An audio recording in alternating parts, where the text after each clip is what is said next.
그래서 이번에 이제 몽골에서 오는 아기들은 2명 있는데 한 명은 이제 심실 중격결손증이라는 병이 있는 친구가 있고 한 명은 이제 심방 중격결손증이 있는 친구인데요.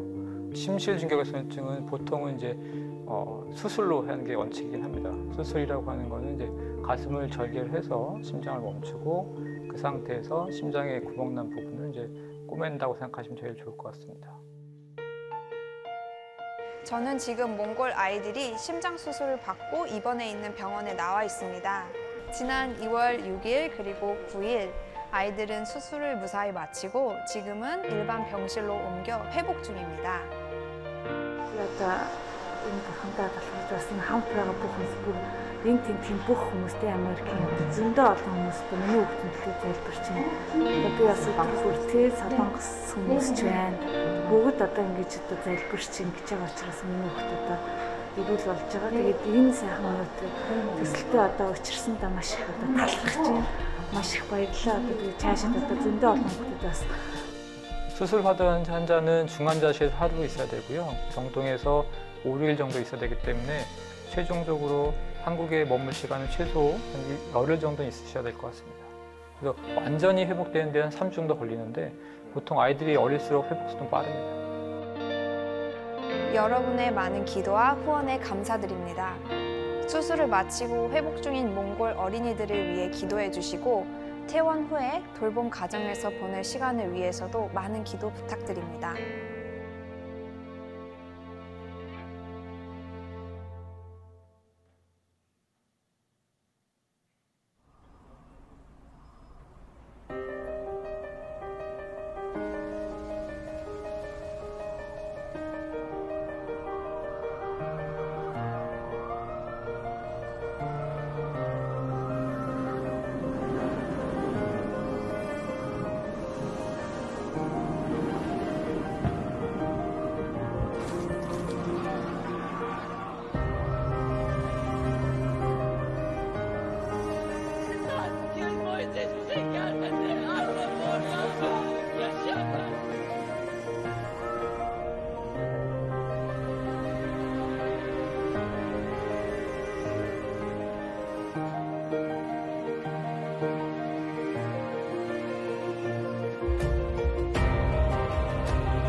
오늘은 주연절후 6번째 주일입니다. 오늘과 다음 주일 1부에서 4부 예배에는 티르키의 긴급구호를 위한 구호 헌금 시간이 있습니다.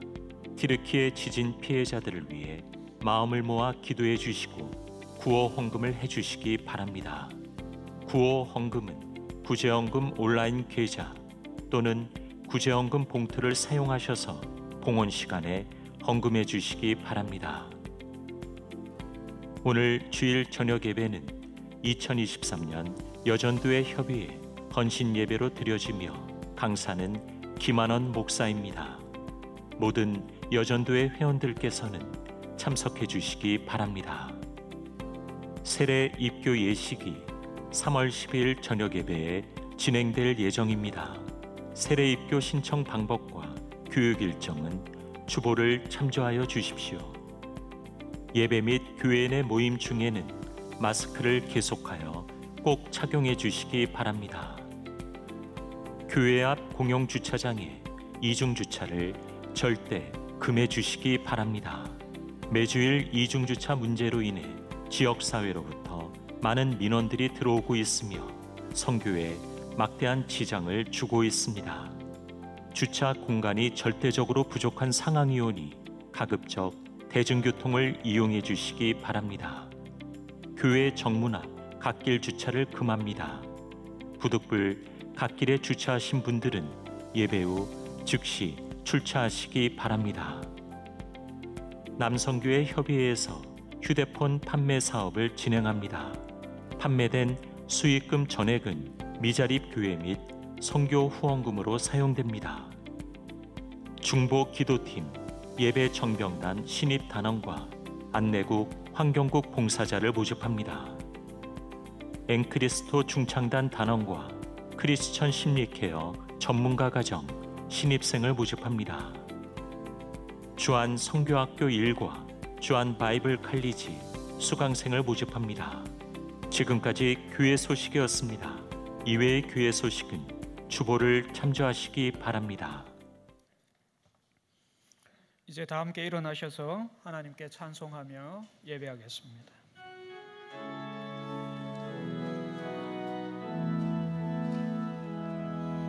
왕의 지성소에 들어가 보좌 앞에 엎드려 경배해. 왕의 지성소에 들어가 주의 영광 배우리. 오 거룩하신 주님 앞에서 주 이름 높이리. 왕의 지성소에 들어가 영화롭게 변하리. 왕의 지성소에 들어가 보좌 앞에 엎드려 경배해. 왕의 지성소에 들어가 주의 영광 배우리. 오 거룩하신 주님 앞에서 주 이름 높이리. 왕의 지성소에 들어가 영화롭게 변하리.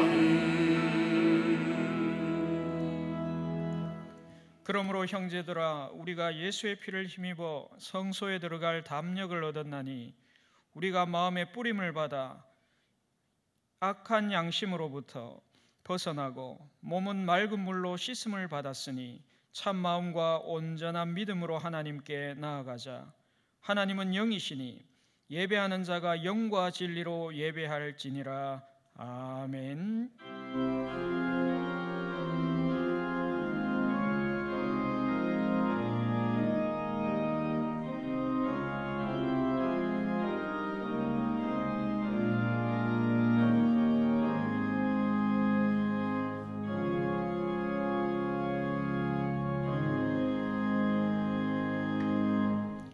은혜가 풍성하신 하나님, 기근 중에 있는 사슴이 시냇물을 찾으려고 갈급해하는 것과 같이 저희가 하나님께서 베푸실 은혜의 생수를 간절히 사모하여 성전으로 올라왔습니다.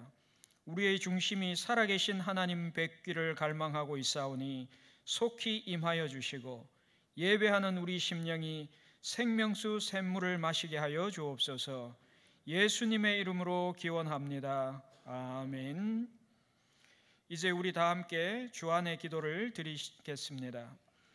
우리가 자비하신 하나님께 나아갈 때 하나님께서는 두 팔 벌려 우리를 안아주시고 우리의 모든 상처와 질병과 죄책감과 죄악을 받아주십니다. 우리를 사랑하시는 하나님께 수고하고 무거운 짐을 내려놓읍시다.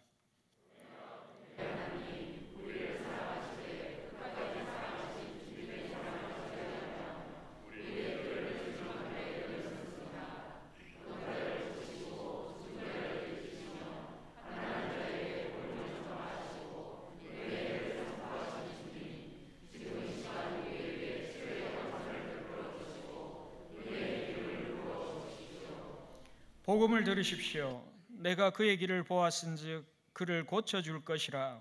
그를 인도하며 그와 그를 슬퍼하는 자들에게 위로를 다시 얻게 하리라. 입술의 열매를 창조하는 자 여호와가 말하노라. 먼데 있는 자에게든지 가까운 데 있는 자에게든지 평강이 있을지어다.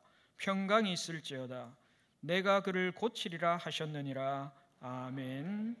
이 시간 말씀을 의지하며 침묵 가운데 우리의 모든 상처와 질병과 수고하고 무거운 짐을 주님 앞에 내려놓으며 기도하겠습니다.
여기 우리에게 주시는 하나님의 위로의 말씀이 있습니다.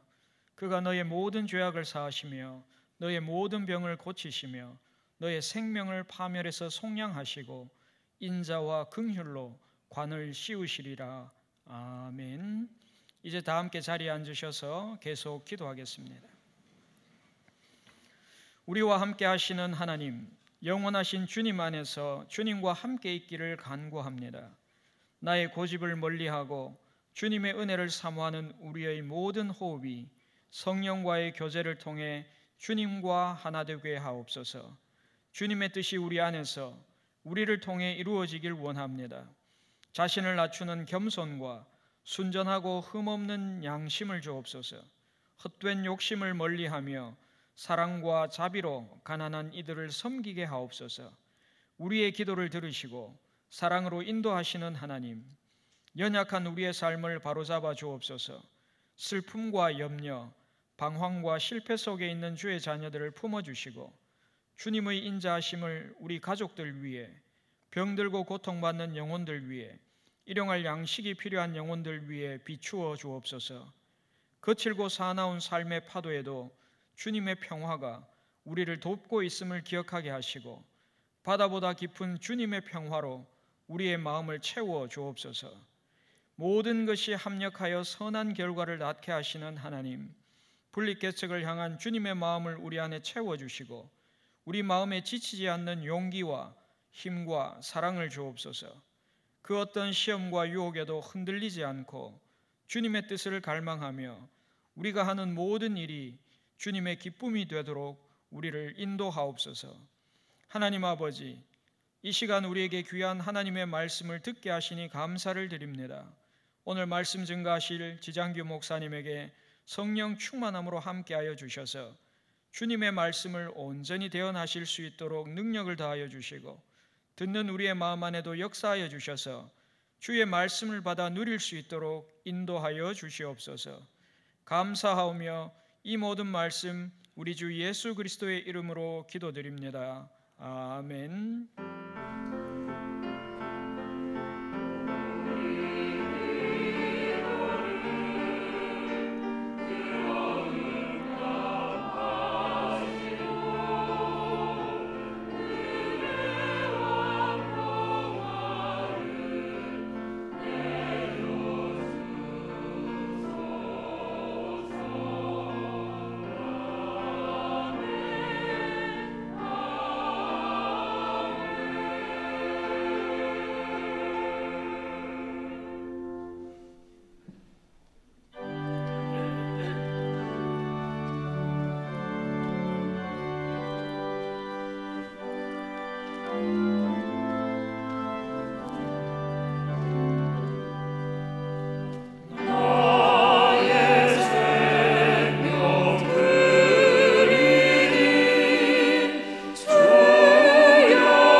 주신 하나님의 말씀은 마태복음 4장 1절에서 11절까지의 말씀입니다.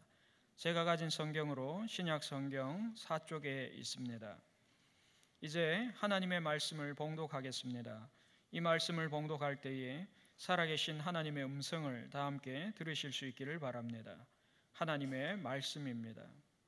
그때에 예수께서 성령에게 이끌려 마귀에게 시험을 받으러 광야로 가사 40일을 밤낮으로 금식하신 후에 줄이신지라. 시험하는 자가 예수께 나와서 이르되 내가 만일 하나님의 아들이거든 명하여 이 돌들로 떡덩이가 되게 하라. 예수께서 대답하여 이르시되 기록되었으되 사람이 떡으로만 살 것이 아니요 하나님의 입으로부터 나오는 모든 말씀으로 살 것이라 하였느니라 하시니, 이에 마귀가 예수를 거룩한 성으로 데려다가 성전 꼭대기에 세우고 이르되 내가 만일 하나님의 아들이거든 뛰어내리라. 기록되었으되 그가 너를 위하여 그의 사자들을 명하시리니 그들이 손으로 너를 받들어 발이 돌에 부딪히지 않게 하리로다 하였느니라.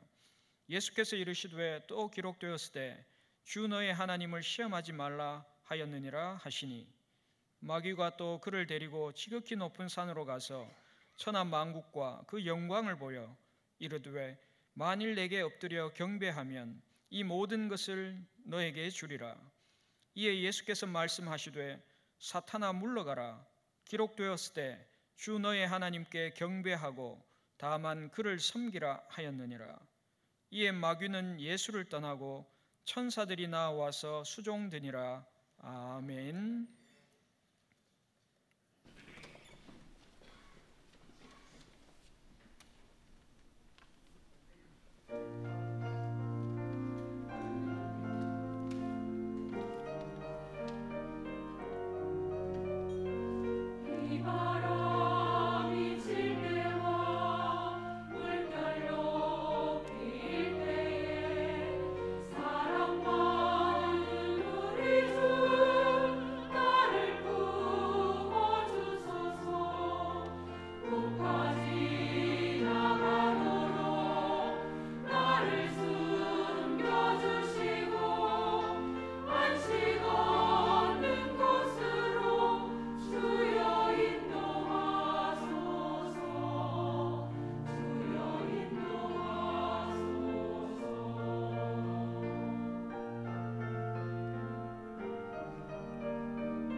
하나님께서 마하나미 찬양을 기뻐 받아주신 줄 믿습니다. 아멘. 옆에 분하고 인사하겠습니다. 사랑합니다. 축복합니다. 광고 하나 하겠습니다.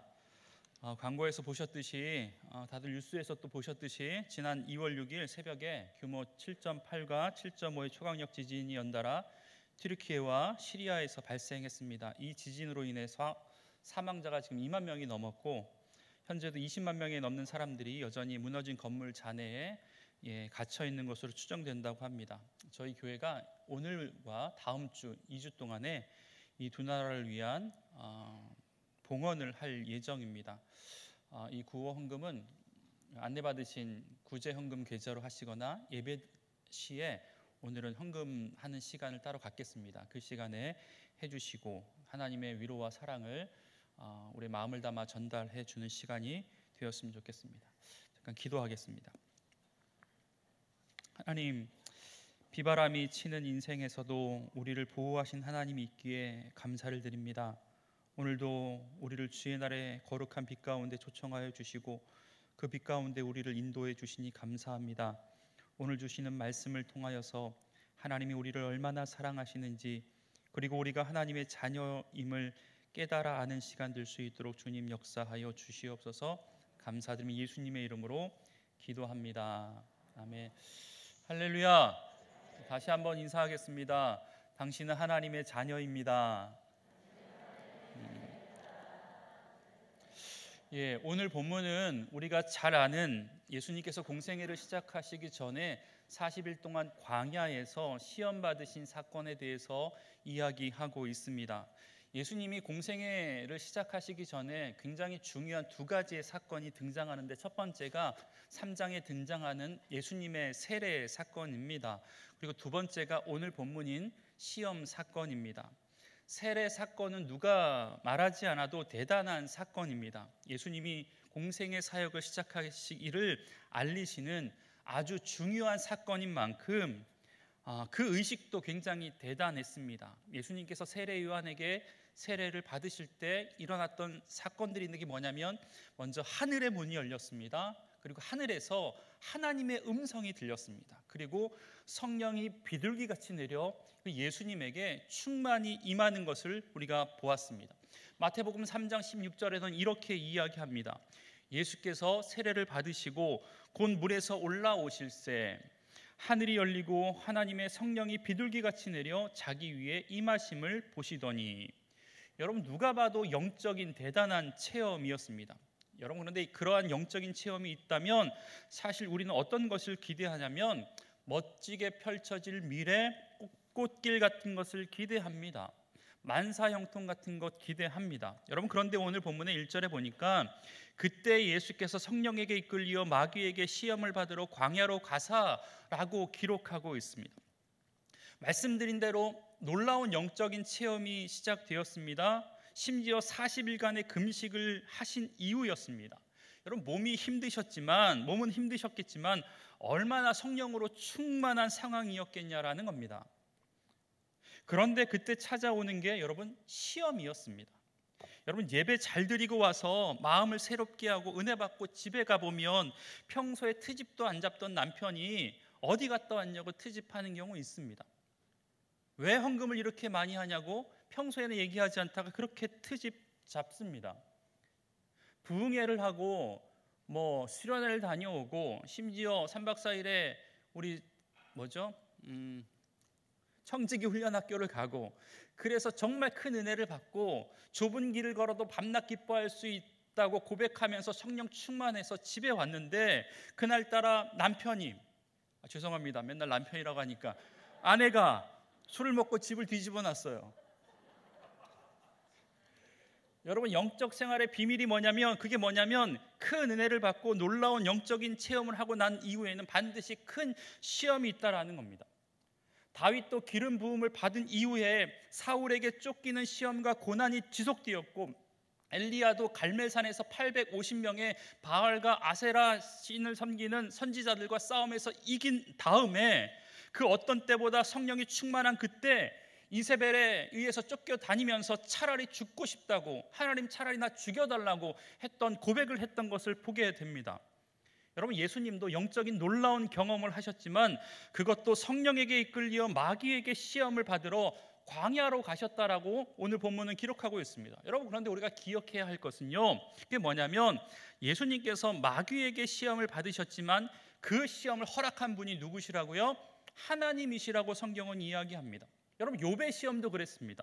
예수님의 시험도 마찬가지예요. 마귀가 시험을 하는 것처럼 보였지만 그 시험을 허락하시고 그 배후에 있는 분이 하나님이시라는 겁니다. 여러분 그렇다면 하나님이 주신 시험의 특징이 있는데 그게 뭔지 아십니까? 그것은 욥이 그랬던 것처럼 그 시험을 통해서 우리를 넘어뜨리고 우리를 무너뜨리려고 하는 것이 아니라 욥이 그랬던 것처럼 그 시험을 통과한 다음에는 정금같이 나아가는 인생으로 업그레이드 될 수 있도록 예수님처럼 공생애의 사명을 더 잘 감당하도록 준비하는 시간이 그 시험의 시간이 된다라는 것입니다. 여러분 혹여나 시험 가운데 계십니까? 잘 이겨내십시오. 그렇다면 그 시험이 여러분을 정금과 같은 아름다운 인생으로 만들어 갈 줄 믿습니다.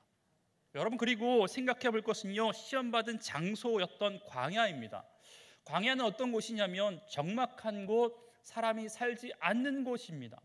그런 의미에서 본다면 전적으로 주변에 아무것도 의지할 것이 없고 오직 하나님만 의지할 수밖에 없는 곳이 바로 광야입니다. 하나님만 의지하며 살아가는 법을 배우는 곳이고 하나님께서 말씀하시는 장소이고 광야는 훈련과 연단의 장소입니다. 그렇기 때문에 많은 믿음의 사람들이 시험이 있을 때, 어려움이 있을 때, 하나님과 독대하고 싶을 때 광야로 들어갔다라는 것입니다. 하나님께서 말씀하시는 장소, 훈련과 연단이 이루어지는 장소.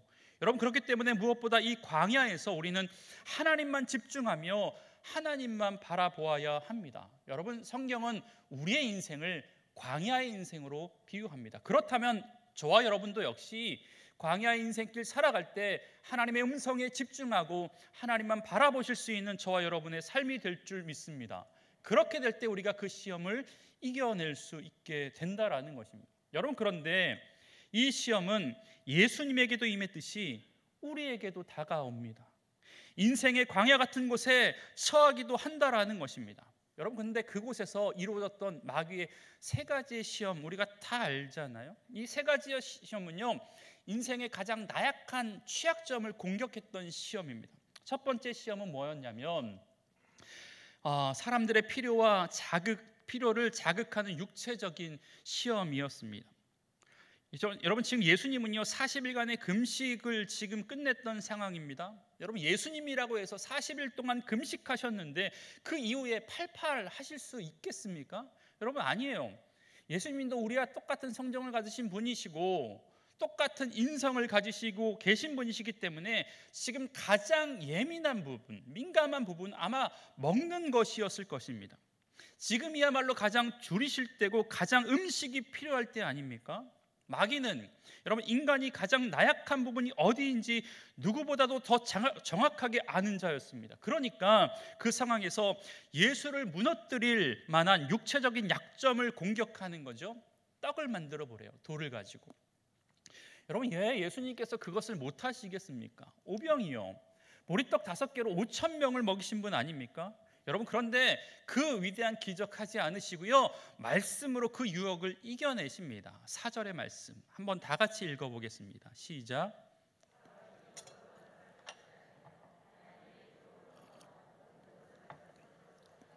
아멘. 신명기 8장의 말씀을 인용하셔서 예수님께서 말씀하십니다. 그런데 여러분 우리 예수님이 하신 말씀을 잘 들어보세요. 사람이 떡으로만 살 것이 아니래요. 그러니까 예수님은 떡 자체를 절대적으로 부정하는 것이 아니라는 겁니다. 떡이 필요하지 않다라는 것이 아니라는 겁니다. 부분 부정을 하신 거예요. 그런데 떡이 있어야 사는 건 맞지만 그것만으로 사는 것이 아니라는 것입니다. 떡은 필요하지만 절대적인 것은 아니라고 지금 말씀하고 있습니다. 여러분 그런데 마귀는요 우리에게 필요한 것을 먼저 선택하라고 이야기합니다. 그래서 많은 사람들이 이러한 상황에서 절대적인 것이 아니라 당장 필요한 것을 먼저 선택합니다. 여러분 그런데 주님께서는 그 배고픈 와중에 당장 필요한 것, 떡을 선택하지 않으셨다라는 겁니다. 여러분 예수님의 자녀인 우리에게도 그분이 겪으셨던 동일한 시험이 다가옵니다. 육체적인 부족함이 있는 부분을 사단이 건드립니다. 돈이 가장 필요한 그 순간에 교묘하게 사단이 돈으로 유혹합니다. 불이한 돈이지만 눈 한번 딱 감으면 필요한 만큼의 액수를 얻을 수 있어요. 여러분, 그런 그때 우리가 선포할 수 있어야죠. 사람이 돈으로만 살 것이 아니라, 여러분, 이렇게 믿음의 선포를 하실 수 있는 저와 여러분 되기를 원합니다. 여러분, 그 결핍의 순간에 우리가 그 유혹을 이겨낼 수 있기를 주의 이름으로 간절히 축복합니다. 두 번째 시험은 뭐냐면 하나님으로부터 또 사람으로부터 인정받고 싶어하는 욕구에 대한 시험이었습니다. 여러분, 성전 꼭대기에 데리고 가서 뛰어내리라는 거죠. 그러면서 마귀가 하는 말이 6절의 말씀, 이것도 한번 다 같이 한번 읽어보겠습니다. 시작. 그가 너를 위하여 그의 사자들을 명하시리니 그들이 손으로 너를 받들어 발이 돌에 부딪히지 않게 하리로다. 이 말씀은 마귀가 했던 말이에요. 여러분, 예수님께서 첫 번째 시험에서 신명기 8장의 말씀을 가지고 그 시험을 이겨내시니까 마귀도 성경 말씀을 인용해서 예수님을 시험합니다. 여러분, 주의하세요. 사탄도 말씀으로 유혹합니다. 이단도 말씀으로 유혹합니다. 전혀 말씀과 상관없는 것으로 저와 여러분을 유혹하지 않는다라는 거예요. 말씀 잘 전하는 선교사님이 있다, 목사님이 있다, 선생님이 있다, 한번 가시자고 이야기합니다. 좋은 말씀 세미나가 있다, 좋은 말씀 비유풀이가 있다라고 이야기하면서 성도들을 이끌려 한다라는 것입니다. 여러분, 그런데 이단들의 특징이 뭔지 아십니까? 말씀의 일부만 발췌해서 자신의 마음대로 해석한다라는 겁니다.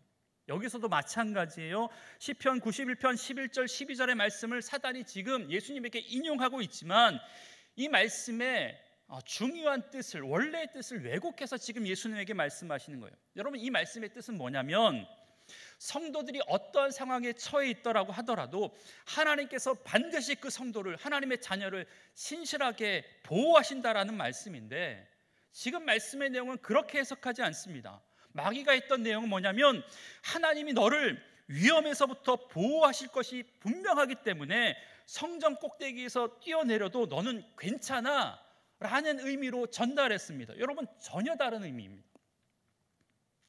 여러분, 오해하지 마세요. 하나님을 믿는다라는 것이 모든 위험으로부터 보호받는다라는 보험은 아닙니다. 여러분, 수영을 하나도 하지도 못하는 사람이 파도 치는 바다에 들어가서 하나님이 나를 털끝 하나 상하지 않게 나를 구해 주실 것이다 라고 하는 거, 고백하는 거, 여러분, 이게 믿음이 아니다라는 겁니다. 그런데 우리는 그걸 확인하고 싶어 합니다. 인정받고 싶어 합니다. 예수님에게도 사단은 하나님이 그렇게 해 주실 거야 라고 말하면서 사람들 앞에서 그런 하나님의 도우심을, 기적을 보여주면 하나님으로부터 인정받는 것도 물론이지만 사람들로부터 메시아임을 인정받게 될 거야 라고 유혹하는 것인데, 그 말씀마저도 예수님께서 신명기 6장의 말씀, 주 너의 하나님을 시험하지 말라라고 말씀하시면서 단칼에 거절합니다.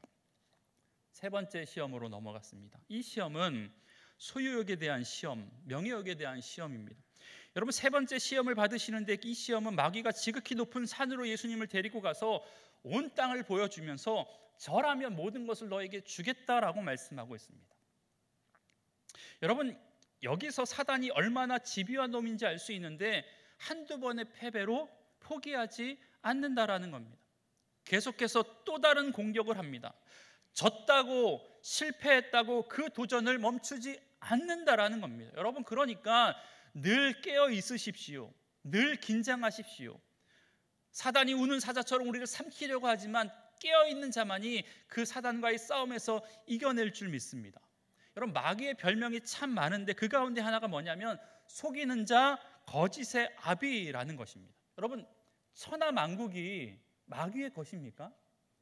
아닙니다. 그런데 세상이 마치 자기인 것 마냥 자기가 줄 수 있는 것처럼 주겠다라고 이야기하는 거잖아요.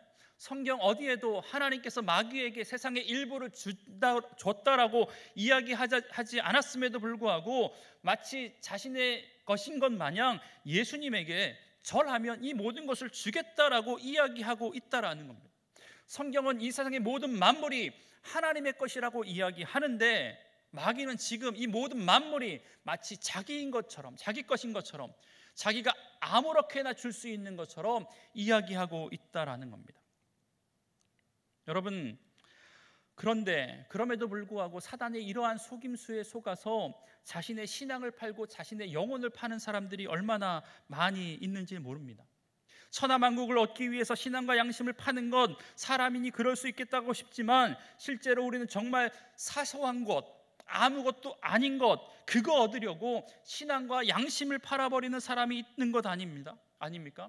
여러분, 설령 그렇게 얻는다고 하더라도 그 얻는 것이 우리의 영혼의 풍성함을 위해서 얼마나 도움이 되겠습니까? 결국에는 그가 준 것은 허망한 것일 것이고 허무한 것일 것이고 마치 신기루 같은 것임을 우리가 기억하시길 바랍니다. 여러분, 그런데 우리가 기억해야 할 것은요, 이 사단의 시험이 누구에게 오느냐? 누구에게 올까요? 졸지 마시고 누구에게 올까요? 하나님의 자녀에게 옵니다. 여러분, 그것도 앞서 이야기한 것처럼 영적으로 더 충만하면 충만할수록 사단의 시험이 더 많이 온다라는 겁니다. 여러분, 왜인 줄 아십니까? 사단도 알거든요. 건드려봤자 소용없는 사람, 건들 필요가 없는 사람, 꼭 건드려야 되는 사람, 아무런 능력이 없는 사람은 건드리지 않아요. 그런데 영적으로 충만한 상태에 있을 때 더 건드리고, 하나님의 사람으로 가능성이 있고 미래가 있고 더 성장할 것처럼 보이는 사람을 건드린다라는 것입니다. 여러분, 그렇다고 마귀의 공격의 대상이 될까 봐 두려워하지 마십시오. 영적으로 충만한 상태를 유지하는 것이 꺼려질 필요도 없습니다. 왜인 줄 아십니까? 그것은 바로 우리가 예수 그리스도의 능력 안에 있는 한 마귀가 우리를 사로잡을 수 없습니다. 그렇기 때문에 우리는 마귀를 두려워하지 말고 영적으로 더욱더 성숙해지도록, 성령이 더욱더 충만해지도록 날마다 노력하며 나아가야 될 줄 믿습니다. 지금 예수님께서 영적으로 충만한 상태인데 그 상황에서 마귀의 시험이 들어왔지 않습니까? 그런데 또 정말 사단이 정말 교활하고 그 시험이 교묘한 게 뭐냐면, 사실 이 세 가지의 시험은 단순히 눈에 보이는 것처럼 배고픈데 먹을 것을 참아야 되고 뛰어내리는 것을 안 하는 시험이 아니라 단순히 명예욕을 참는 것이 아니었습니다. 그 정도의 시험이 아니었습니다. 여러분, 사단이 얼마나 교묘하냐면요, 예수님의 자존심을 살살 긁으면서 아주 기가 막힌 술책과 함정을 파면서 예수님께 이야기하는데, 그 이야기가 뭐냐면 이렇게 이야기합니다. 내가 만일 하나님의 아들이거든. 여러분, 이 말을 하면서 각 시험을 시작을 해요. 내가 만일 하나님의 아들이거든 이라는 이 말은요, 가정법입니다. 가정법 배우셨죠? 가정법은 어떤 것이냐면 이런 거예요. 사실이 아닌 것이나 불가능한 것을 사실이나 가능한 것처럼 전제하는 화법입니다. 예를 들어서 이런 거죠. 지장교 목사가 송중기보다 더 잘생겼다면 영화 배우를 할 수 있었을 텐데. 가정법입니다. 내가 만약에 날개가 있다면 새처럼 하늘로 높이 올라갈 수 있을 텐데. 여러분, 이거 가정법이죠. 사실이 아니거나 불가능한 것을 전제로 하는 화법이 바로 이 가정법입니다. 여러분, 예수님을 보고 내가 만일 하나님의 아들이거든 이라고 하는 가정법은 사실이 아닌 것도 아니고 불가능한 것을 가정한 것도 아닙니다. 사단이 그거 몰랐을까요? 알죠. 당연히 알죠. 사단이 모를 리가 없습니다. 여러분, 우리가 읽지 않았지만 우리가 4장 1절에서 읽었잖아요. 3장 17절 마지막 절인데, 그 3장 17절에는 예수님이 세례를 받으실 때 하늘로부터 났던 하나님의 음성이 기록되어 있습니다. 그 음성의 내용이 뭐냐면 3장 17절 말씀, 우리 다 같이 한번 읽어보겠습니다. 시작. 이는 내 사랑하는 아들이요 내 기뻐하는 자라 하시니라. 아멘. 여러분, 사단처럼 예수님에 대해서 잘 아는 존재가 있을까요? 없습니다. 그렇다면 왜 마귀가 그런 가정법을 이야기했을까? 분명 얼마 전에 하늘로부터 이는 내 사랑하는 아들이요 내 기뻐하는 자라라고 하는 하나님의 음성이 우리 예수님에게 임했던 것을 이 사단이 보았음에도 불구하고, 들었음에도 불구하고 바로 예수님께 뭐라고 말씀하냐면 내가 만약 하나님의 아들이거든 이라고 가정하고 있다라는 것입니다. 여러분, 사단이 이 말씀을 했던 이유는 바로 이겁니다. 여러분, 제가 고3짜리 아들이 있습니다. 실제로 고3짜리 아들이 있는데 제가 만약에 이 아들에게 이렇게 이야기해 본다고 해서요. 제 아들의 이름이 선우예요. 기억해 주세요. 뭐라고요? 예, 선우. 선우야, 내가 만약 머리가 좋았다면 대학에 들어갈 수 있을 텐데 라고 제가 선우한테 말했다고 칩시다. 그 이야기를 들었던 우리 아들의 반응이 뭘까요? 이런 반응 아닙니까? 아니, 그럼 내가 머리가 안 좋다는 거야? 아, 참 아빠 너무하시네 라고 하면서 자존심 상해할 겁니다. 그런데 자존심 상해하는 것으로 끝내는 사람이 있는가 하면 그 다음에 행동을 하는 사람이 있어요. 저는 그 다음에 행동을 하기를 바라면서 우리 자녀의 선우의 이 자존심을 긁은 거예요. 제가 제 아들 보고 머리가 좋다면이라고 말할 때는 의도가 있어요. 뭔지 아십니까? 이렇게 자존심을 건드리는 이유는 공부 좀 하라고, 네가 머리가 나쁘지 않다라는 걸 제발 좀 보여달라고, 말만 하지 말고 그 결심 좀 가지고 공부 좀 하라고 제가 그런 말 하는 거거든요. 여러분 마찬가지예요. 마귀는 예수님은 하나님의 아들이고 무한한 능력을 가진 것을 알고 있었지만 마치 모르는 것처럼 질문하면서 예수님의 자존심을 건드리고 있어요. 그런데 그 건드리는 이유는 예수님으로 하여금 자신이 제시하고 시험한 행동을 정말 한번 해보라는 거예요. 여러분 사실 시험 거렸지만 돌을 떡으로 만드는 게 뭐가 시험입니까? 죄 짓는 겁니까? 40일 굶었으면 그거 먹을 수 있죠. 죄의 유혹에 넘어간 겁니까? 자체로 잘못한 겁니까? 여러분 성전에 뛰어내려서 발이 부딪히지 않게 하는 능력을 보여주는 거, 그게 뭐가 시험입니까? 잘못된 겁니까? 죄 짓는 겁니까? 그냥 천사가 사뿐히 받쳐주면 뭐 그게 죄 짓는 겁니까? 아니잖아요. 그런데 왜 이것을 시험이라고 하고 왜 사탄은 예수님에게 그것을 요구했을까? 여러분 앞서 이야기했던 것처럼 내가 만일 하나님의 아들이어든 이라는 이 가정법이 이 시험을 이해하는 단서가 됩니다. 잘 따라와 보세요. 여러분 이렇게 사탄이 말한 이유가 뭔지 아십니까? 첫 번째는요, 내가 만일 하나님의 아들이어든 이라는 이 질문을 통해서 예수님에게 의심을 불어넣으려고 합니다. 여러분 사탄의 가장 강력한 무기가 뭔지 아십니까? 그것은 부인이 아니라 의심이래요. 의심. 여러분 사탄이 에덴 동산에서 하나님과 하와의 관계를 깨어버린 전략은 하와로부터 하나님을 부정하게 만든 것이 아니라 하와로부터 하나님을 의심하게 만든 데서부터 시작되었습니다. 여러분 20년 30년 같은 생활을 하고 같이 집에서 살고 있는 아내와 남편이 갈라서게 되는 첫 번째 이유는 뭔지 아십니까? 그 안에 의심이 들어오면 됩니다. 아무리 죽고 살지 못하는 그런 관계일지라도 의심이라는 씨앗이 그 가운데 들어가면 그 관계가 깨어지게 되어 있다는 것입니다. 아무리 큰 확신이 있어도 옆에서 지속적으로 의심할 만한 말을 계속하면 그 확신이 무너집니다. 흔들립니다.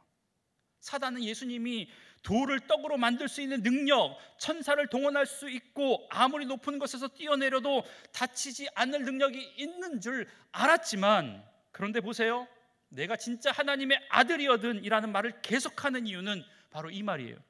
예수, 당신이 진짜 하나님의 아들이면 뭐해? 몰골이 이게 뭐야? 꼬리 이게 뭐야? 보기 좋지 않아. 돌을 떡으로 만들어서 한번 먹어봐 라고 지금 계속해서 이야기하는 거예요. 여러분 제가 형제가 맞는 집의 막내입니다. 6형제 6남매 막내.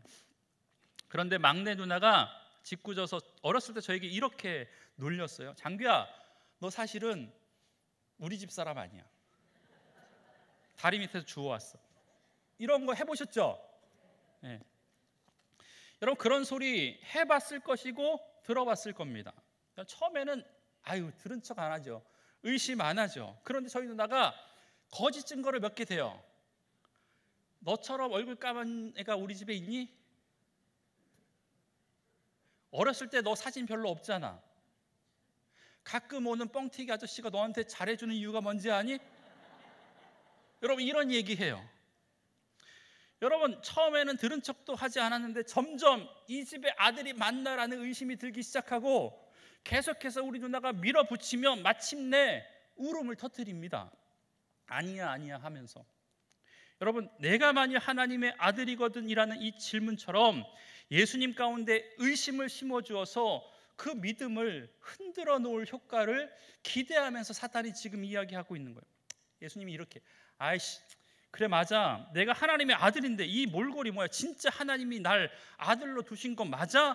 라고 하는 의심이 생기게 지금 사단이 유혹하는 거예요. 의도한 거예요. 그리고 내가 만약 하나님의 아들이거든이라고 말한 사단의 또 다른 목적이 뭐냐면 이겁니다. 예수님으로 하여금 본인이 하나님의 아들임을 증명하기 위해서 자기가 가지고 있는 능력을 진짜 사용하게, 그 능력으로 자신이 하나님의 아들임을 입증하기 위해서 사용하도록 내버려 둔 거예요. 그러니까 의심한 것을 넘어서 그 의심한 것이 사실인지 확인하고 입증하게 만드는 것입니다. 여러분, 그게 뭐 잘못된 것이냐고요? 여러분, 이렇게 생각해 보세요. 어렸을 때 또 당했던 저희 누나의 짓궂은 짓궂은 거. 장규야, 제가 유치원 다니. 너 남자 맞니? 아, 남자 맞지. 누나가 보기에 아닌 것 같은데 너 남자 맞아? 아, 남자 맞지. 아닌데, 에이, 어떻게, 너가 왜 남자야? 보여줘봐. 그럼 어떻게 해요? 여러분, 제가요 맞잖아 하면서 내려요. 네. 여러분, 유치원 다니는 남자아이가 그거 부끄러운지 모를까요? 바지 내리는 게 부끄러운지 모를까요? 부끄러운지 압니다. 그럼에도 내립니다. 왠지 아십니까? 남자라는 것을 인정받고 싶어 하기 때문에 그렇다라는 겁니다. 사실 사람이 이렇다라는 겁니다. 다른 사람에게 자신을 과시하고 드러내고 싶어 하는 것은 누구나 가지고 있는 욕망입니다. 그렇잖아요. 우리가 인정받기 위해 살잖아요. 우리가 공부하는 이유, 우리가 출세하기 원하는 이유 다 인정받고 그거 증명하기 위해서 그렇게 살아가는 것 아닙니까? 그런데 이게 왜 예수님에게 위험한 시험인 줄 아십니까? 만약 자신을 드러내고 싶은 이 욕망을 제어하지 못하고 그렇게 자신이 가지고 있는 욕망, 그 능력을 다 드러내보면, 드러낸다고 이야기한다면 예수님이 이 땅 가운데 오신 목적과 사명을 망각하게 되는 것입니다. 여러분, 예수님이 만약 열받으셔서 가만히 있으니까 나를 가만히로 보나, 보고만 있으니까 보자기로 보나, 안 되겠네 싶어서 예수님이 가지고 있는 능력을 펼치시겠다라고 이야기하시면서 꼭대기에 올라가서 막 2바퀴 반 돌고 착지를 멋있게 하고, 조만한 돌덩어리가 아니라 속초에 있는 울산바위 같은 데 가가지고 빵 전체를 빵으로 만들어가지고 뭐 이렇게 했다고 칩시다. 봤지? 라고 이야기했다고 칩시다. 여러분, 만약에 그렇게 만드셨다면 어떻게 되셨을까요? 그렇게 했다면 그 기적을 보고 사람들이 박수를 쳤을 수 있겠죠. 그렇지만 예수님께서 이 땅에 오신 목적을 이루지 못하게 되는 겁니다. 여러분, 예수님께서 이 땅 가운데 오신 목적이 뭐예요? 인정받으려고요? 아니요. 명예를 얻으려고요? 아니요. 높아지려고요? 아니요. 여러분, 그 목적은 뭐냐면 하나님께서 이 땅 가운데 예수 그리스도를 보내주신 목적은 마태복음, 마가복음 4장 10장 45절의 말씀처럼 인자에 온 것은 섬김을 받으려 함이 아니라 도리어 섬기려 하고 자기의 목숨을 많은 사람에게 대속물로 주려 했던 그 목적을 이루지 못하게 되는 것이라는 것을 알기 때문에 예수님께서는 잠잠히 계신 것이었습니다. 여러분, 자신이 이 땅 가운데 오셨던 목적, 그 고난의 십자가 사역을 감당하려고 이 땅에 오신 예수님의 사명을 이루지 못하게 하기 위해서 자꾸 옆에서 사탄이 얘기하는 거예요. 네가 만약에 하나님의 아들이거든 이라고 말하고 있는 것이라는 것입니다. 여러분, 예수님의 사명이 분명히 있지만 내가 하나님의 아들임을 증명하는 그 행위를 통해서 그 사명에 집중하지 못하게 하고 쓸데없는 일, 중요하지 않은 일을 증명하기 위해서 인생을 허비하게 만드는 사단의 고도한 전략이었다라는 것입니다. 인생을 허비하게 하려고, 사명자로 살아가지 못하게 하려고. 여러분, 우리도 똑같죠. 사단이 우리에게 이거 건드리거든요. 하나님 부인해 라고 이야기하지 않습니다. 사단이 우리에게 요구하는 것은 의심하라고 요구합니다. 그러면서 하는 말이 너가 하나님의 자녀 맞니? 너가 하나님의 사람 맞니? 하나님이 너 선택한 건 맞니? 하나님이 너 사랑하신다며, 영원토록 너와 함께 하신다며, 세상 끝날까지 너를 지키신다며, 너를 보호하신다며, 너가 하나님의 자녀가 맞긴 맞아? 그런데 왜 여전히 그렇게 힘들고 어렵고 고된 인생 살아가니? 내 남편의 사업은 왜 이렇게 안 되니? 너가 교회에 갖다 바친 시간과 돈은 얼만데 너 자녀들은 왜 이렇게 앞날이 캄캄한 것처럼 보이니? 라고 이야기합니다. 여러분, 만약에 그런 사단의 공격이 여러분에게 오신다면 어떻게 하시겠습니까? 내가 하나님의 자녀임을 증명하기 위해서 믿음의 자리 내려놓고, 기도의 자리 내려놓고, 자존심 상해서 예배의 자리 내려놓고, 내가 얼마나 잘 되는지, 세상적으로 얼마나 성공하는지, 하나님의 사랑이 내게 임해서 얼마나 큰 축복을 받는지 많은 사람들에게 증명하기 위해서 살아가시겠습니까? 여러분, 그렇다면 그 시험은 여러분이 진 것입니다. 인생을 허비하는 것입니다. 여러분 생각해 보세요. 아까 말했던 그 선우, 제 아들이 저랑 한강변을 걷고 있었습니다. 가정입니다. 걷고 있었습니다. 그런데 어떤 낯선 사람이 제 아들한테 와가지고, 옆에 있는 사람이 누구니? 아버지요. 아버지가 너를 사랑하니? 예, 사랑하죠. 그러면 이 강에 너가 뛰어내려도 아빠가 너를 구해주겠네? 아, 당연하죠. 우리 아빠가 얼마나 저를 사랑하시는데요. 그럼 뛰어내려봐. 진짜 아들인지 한번 보게. 그래서 저희 아들이 그래요, 한번 제가 뛰어내려 볼게요 해서 뛰어내리려고 했다고 칩시다. 제가 그 상황을 이해하고 뛰어내리려고 했던 제 아들의 손을 꽉 붙잡고 다시 못 뛰어내리게 막았어요. 혹여 선우가 물에 빠졌어도 잘하지 못한 수영이지만 제가 물속에 즉각 들어가서 그 선우를 구하려고 노력했겠지만, 그러한 선우의 행동을 제가 어떻게 만약에 반응했겠습니까? 선우야, 아빠가 내가 얼마나 사랑하는지 너가 잘 알겠지? 다음에 더 큰 위험이 있다고 하더라도, 더 높은 곳에서 뛰어난다고 하더라도 아빠가 분명히 구해줄 거야. 사랑해. 아빠 알지? 아빠 믿지? 여러분, 이렇게 아름답게 끝났을까요? 아니요. 저는 아마 제 아들의 손을 붙들고 제 아들의 뒤통수를 때리거나 한마디 했을 거예요. 왜요? 여러분, 그 아들이 뛰어내리는 것 그것 자체가 아버지에 대한 신뢰에서 나오는 행동이 아니라, 뛰어내리는 그 순간 아버지에 대해서 의심하고 불신하는 증거라는 것입니다. 여러분, 하나님과 우리 사이도 마찬가지입니다. 내가 하나님의 자녀임을 확인하기 위해서, 증명하기 위해서 무언가 하려고 했던 그 행동 자체가 하나님에 대한 불신이고 하나님에 대한 의심적인 행동이라는 것을 우리가 기억했으면 좋겠습니다. 사단이 노리는 것이 이것이었습니다. 예수님이 자신이 하나님의 아들임을 드러내는 일을 해내는 것을 사단은 기대했습니다. 왜 그런지 아십니까? 그것 자체가 하나님에 대한 불신앙이기 때문에 그렇습니다. 그것을 시도하기 위해서 무언가를 시도하는 순간 원래의 사명을 위해서 달려가야 할 그 시간을 그 시간만큼 허비하게 만들려고 하는 사단의 전략이었다라는 것입니다. 사단은 가장 중요한 본질, 하나님의 자녀임을 부정하기 위해서 이런 시험을 예수님에게, 저와 여러분에게 지금도 주고 있다라는 것입니다. 여러분, 그렇다면 사단이 이런 교묘한 시험이 우리에게 다가올 때 이 시험을 이길 수 있는 방법이 뭔지 아십니까? 그것은 바로 이러한 상황을 보면 내가 하나님의 자녀가 아닌 것 같지만, 그럼에도 불구하고 이러한 의심의 상황이 계속될 때 그 의심의 상황을 막을 수 있는 가장 강력한 무기는 바로 믿음이라는 것입니다. 어떤 믿음이요? 아니야, 이 상황과 상관없이 난 하나님의 아들이야, 난 하나님의 자녀야, 난 하나님의 딸이야 라는 믿음이요. 그 믿음의 근거가 뭔지 아십니까? 당연히 하나님의 말씀이죠. 시편 2편 7절에 보면 이렇게 말씀하고 있습니다. 다 같이 한번 읽어보겠습니다. 시작. 여호와께서 내게 이르시되 너는 내 아들이라, 오늘 내가 너를 낳았도다. 여러분, 우리가 이 믿음만 있다면 가진 것 하나 없다고 해도 어떠한 시험 앞에서도 우리의 인생이 절대로 흔들리지 않게 될 줄 믿습니다.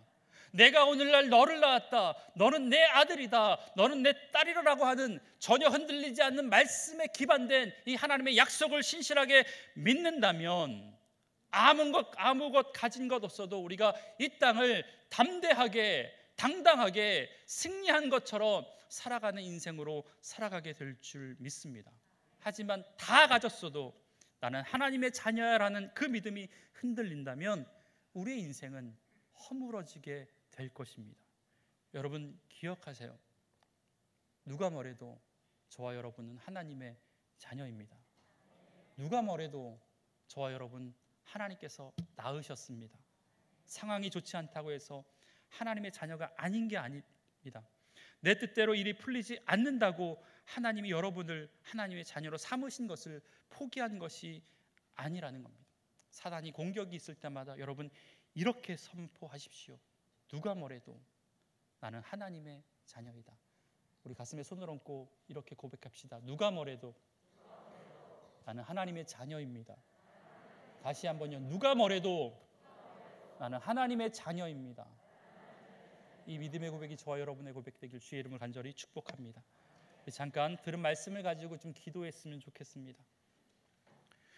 여러분 사단의 시험이 있습니까? 예수님도 시험 받으셨어요. 다윗도 시험 받았어요. 믿음의 사람 다 시험 받았어요. 그런데 그 시험이 결코 저와 여러분을 무너뜨리지 못할 겁니다. 왜 그런지 아십니까? 저와 여러분은 오늘 약속의 말씀이 우리에게 말씀해 주셨듯이 하나님의 아들이고 하나님의 딸이고 하나님의 자녀이기 때문에 그렇습니다. 우리 이 시간 기도할 때 하나님, 내게 인생이 흔들린 것처럼 다가오는 그 인생의 시험 앞에서 흔들리지 않는 믿음의 사람 되게 하여 주옵소서. 어떠한 상황에서든지 내가 하나님의 자녀임을 기억할 수 있는 믿음의 사람 되게 해달라고 우리 주님의 이름 한번 부르시고 통성으로 기도합니다. 주님, 하나님, 이 시간 우리를 불러주셔서 너는 내 아들이라 오늘날 내가 너를 낳았도다 말씀해 주셔서 감사합니다. 혹여나 인생을 살아가는데 어려움과 환난과 고통과 고난의 시험이 있을지 모르지만 그 가운데 내가 너를 낳았다 말씀해 주신 하나님의 음성을 듣게 하여 주시고 우리가 하나님의 자녀인 것처럼 세상에 나가 당당히 승리할 수 있는 믿음의 사람 될 수 있도록 주님 역사하여 주옵소서. 혹여나 내가 누군가가 사단이 마귀가 내 삶을 보면서 내가 왜 이렇게 삶을 살아가냐고 어렵게 살아가냐고 내가 하나님의 자녀가 맞냐고 하나님 묻거든 그럼에도 불구하고 상황과 상관없이 내가 하나님의 자녀임을 선포할 수 있는 믿음의 사람 될 수 있도록 주님 역사하여 주옵소서. 그래서 하나님 주 안에 속한 모든 믿음의 사람들이 하나님의 안에서 하나님 말씀 안에서 더욱더 새로워지는 그 귀한 은혜를 경험할 수 있는 복된 믿음의 사람들 될 수 있도록 주님 역사하여 주시옵소서. 우리 계속해서 기도할 텐데 환우를 위해서 기도했으면 좋겠습니다. 이수영 성도님 직장암입니다. 직장암 4기 판정받았습니다. 간까지 전이되어서 항암 치료를 받게 됐는데 하나님 잘 치료되게 하여 주시고 하나님 주님만 의지할 수 있는 귀한 삶 되게 하여 주옵소서. 반상옥님 불신자입니다. 폐암입니다. 폐가 또 뼈로 전이되어서 통증으로 힘든 상황 가운데 있습니다.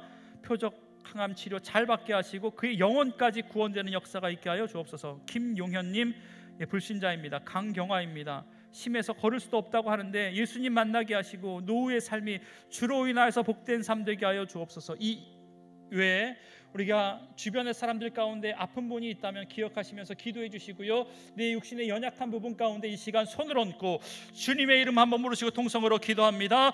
주님, 하나님 이 시간 우리를 불러주셔서 서로 중보할 수 있는 귀한 믿음의 자리에 세워주셔서 하나님 감사합니다. 하나님 믿음의 간구는 역사하는 힘이 크다라고 말씀하셨는데 주님 우리의 기도를 통해서 우리의 간구를 통해서 연약한 자에게 회복을 허락하여 주시고 나음을 있게 하여 주시고 치료의 강선을 비춰주심으로 말미암아 하나님 온전케 되어지는 복된 인생 될 수 있도록 주님 역사하여 주옵소서. 이시영 성도님 하나님 직장암입니다. 하나님 직장암 4기 판정받았다고 합니다. 간까지 전이되었다고 하는데 항암 치료 하나님 잘 받게 하여 주시고 더 이상 전이가 이루어지지 않게 아버지 인도하시고 하나님의 치유하심을 경험할 수 있는 귀한 믿음의 딸 될 수 있도록 주님 집사님 하나님 함께하여 주시옵소서. 반상옥 하나님 불신자입니다. 하나님 폐암인데 뼈까지 전이 되어서 통증으로 힘든 상황 가운데 있습니다. 표적 항암을 하나님 시작했다고 하는데 잘 치료되게 하여 주시고 특별히 하나님 그의 육체뿐만 아니라 영혼까지 구원받는 믿음의 역사가 일어날 수 있도록 주님 붙들어 주시옵소서. 김용현 하나님 불신자입니다. 강경화라고 합니다. 하나님 걸음걸이도 힘들다고 이야기하는데 성령 하나님 그에게 찾아가 주셔서 예수 그리스도의 능력과 하나님의 권능 베풀어 주심으로 말미암아 예수님 만나게 하시고 구원받는 놀라운 믿음의 역사가 있게 하여 주시고 하나님 노년의 때에 하나님의 자녀가 되는 놀라운 믿음의 권세를 얻을 수 있도록 주님 역사하여 주시옵소서. 하나님 이 시간 하나님 우리가 연약한 부분에 손을 얹었습니다. 나음을 잊게 하여 주시옵소서. 회복을 허락하여 주시옵소서. 간건케 하여 주시옵소서. 그리하여서 주의 말씀 따라서 승리할 수 있는 믿음의 사람 될 수 있도록 주님 붙들어 주시고 우리의 삶의 모든 것들을 주관해 주신 하나님께 의지하며 나아갈 때 치료하시고 고치시고 싸매신 하나님의 능력이 시간 가운데 임할 수 있도록 주님 역사하여 주시옵소서. 하나님 우리는 부족하지만 너는 내 아들이라 너는 내 딸이라 말씀해 주시니 감사합니다. 그 은혜를 힘입어 어떠한 시험이 오더라도 우리를 하나님의 자녀로 삼아주신 변함없는 그 은혜로 날마다 시험 가운데 승리할 수 있도록 은혜 베풀어 주시옵소서. 이 시간 하나님 하늘을 위해서 기도합니다. 이시영 성도님 직장암입니다. 반상옥님 폐암입니다. 김용현님 강경합니다. 하나님 이들을 치료하여 주시옵소서. 침상에 찾아가 주시고 회복시켜 주시옵소서. 내가 나사렛 예수 그리스도의 이름으로 악한 질병의 권세에게 명하노니 다 떠나갈지어다. 암덩어리는 모두 사라질지어다. 하나님 죽었던 세포를 살려 주시옵소서. 육신의 질병뿐만 아니라 영혼까지 구원받는 놀라운 은혜가 있게 하여 주옵소서. 그래서 하나님 이 땅에 살아갈 때 하나님의 자녀가 되는 것이 가장 큰 복임을 고백할 수 있는 귀한 믿음의 사람들 될 수 있도록 주님 역사하여 주시옵소서. 이 시간 연약한 부분에 손을 얹어 싸우니 그 얹은 손 우리 주님의 손 되게 하여 주시고 하나님 얹은 부위가 예수 그리스도의 보혈의 은혜로 깨끗하게 되어질 수 있도록 은혜 더하여 주시옵소서. 감사드리며 예수님의 이름으로 기도합니다. 아멘. 지금은 봉헌하는 시간입니다. 또한 우리 특송하실 때 튀르키예와 시리아를 위해서 헌금하는 시간 갖겠습니다.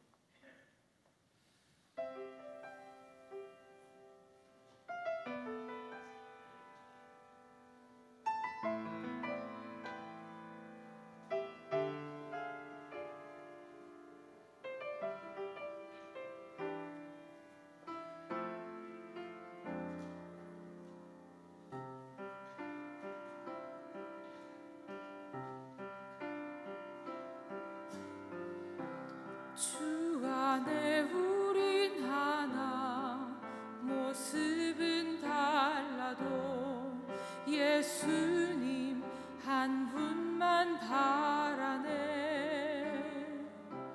사랑과 선행으로 서로를 격려해 따스함으로 보듬어 가리. 주님 우리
모두 일어나셔서 봉헌송 630장을 부르시면서 하나님께 봉헌하겠습니다.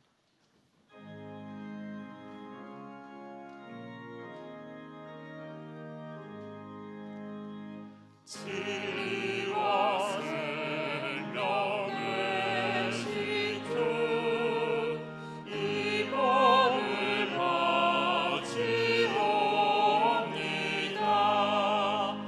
믿음과 소망 사랑에 한 마음 되게 하소서.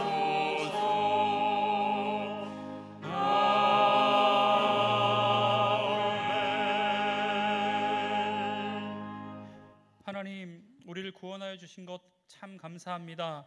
하나님, 그 구원의 감격에 감사하는 마음을 가지고 귀한 예물을 드려 하나님을 섬기오니 하나님 이 예물을 기쁘게 받아 주시옵소서.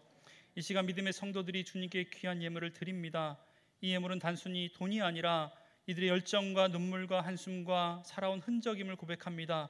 이 예물이 기뻐 받아 주시고 이 예물이 쓰여지는 곳곳마다 하나님 나라가 확장되어지는 놀라운 은혜가 있을 수 있도록 주님 역사하여 주옵소서. 드리지 못한 손길도 하나님 기억하여 주시고 드릴 수 있는 환경과 믿음과 여건 하나님께서 허락해 주심으로 말미암아 더 많은 것들이 하나님을 섬길 수 있는 귀한 믿음의 사람 될 수 있도록 주님 축복하여 주시옵소서. 특별히 하나님 지진으로 인해 고통받고 있는 튀르키예와 시리아의 백성들을 하나님 긍휼히 여겨 주시고 그들을 위해 드리는 이 구호 현금이 그들의 생명을 살리는데 귀하게 쓰여지도록 인도하여 주시옵소서. 모든 말씀 예수님의 이름으로 축복하며 기도드리옵나이다. 아멘.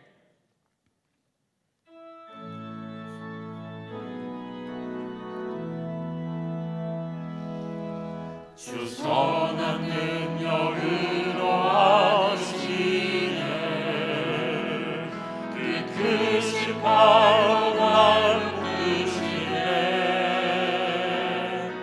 절망 속에도 흔들리지 않고 사랑하는 주 얼굴 구하리 이전에 괴로운 나의 옷사고 고난의 길을 걷는 나에도 주님께 모두 맡긴 우리 영혼 끝내 승리의 날을 맞으리 선한 능력으로 선한 능력으로 일어서리 주만을 지하리 믿음으로 우리 고대 안에 주 오실 그날 영광의 새날을 맞이하리 선한 능력으로 일어서리 주만을 지하리 믿음으로 우리 고대 안에 주 오실 그날 영광의 새날을 맞이하리. 이제는 우리 주 예수 그리스도의 은혜와 우리를 자녀로 삼아주시는 하나님의 다함이 없는 사랑하심과 하나님의 자녀로 살아갈 힘과 능력 주시는 성령님의 은사와 교통하심이 우리를 유혹하는 어떠한 시험이 올지라도 믿음으로 그 시험을 이겨내므로 하나님의 자녀임을 세상에 선포하고자 하는 주 안의 모든 성도님들 머리 위에 그들의 직장과 가정과 자녀와 일터 위에 주님이 사랑하시는 주안교회와 이 나라와 민족 위에 또한 신음하고 있는 저 땅 위에 지금부터 영원까지 함께 하시길 간절히 축원하옵나이다. 아멘.